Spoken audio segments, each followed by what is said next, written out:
Injury থেকে ফিরেই 50 হাঁকালেন নাজমুল হোসেন শান্ত। মাসখানেক পরে 22 গজে নেমে বেশ শান্ত স্বভাবে ব্যাট করলেন তিনি। এনসিএল টি-20তে রাজশাহীর বিপক্ষে খেললেন 54 বলে 80 রানের ইনিংস। 5টি বাউন্ডারির সাথে নামের পাশে আছে 4টা ওভার বাউন্ডারিও। পুরাপুরি ফিট না হয়েও বেশ দারুণ কামব্যাকই করলেন বোধহয়। চলতি বছরটা টি-20তে খুবই জঘন্য ফর্মে ছিলেন তিনি। 21 ম্যাচে 18.84 গড়ে রান করেছেন মোটে 358। স্ট্রাইক রেটটা বড্ড দৃষ্টিকটু, 102.58।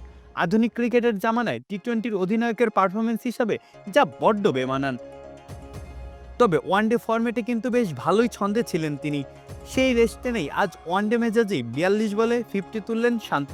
তবে 50-র পরেই যেন টি-20র আমেজটা গায়ে মাখলেন তিনি। ছক্কা মেরে 50 তোলার পরে খেলেছেন আরও 12টি বল, রান তুলেছেন 27টি।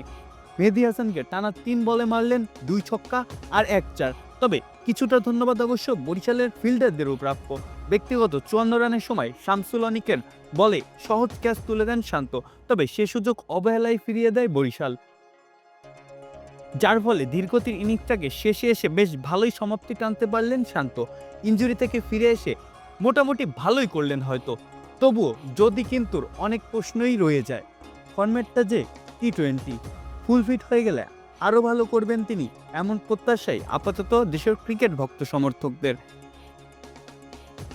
মাহফুজ আহমেদ, খেলা ৭১।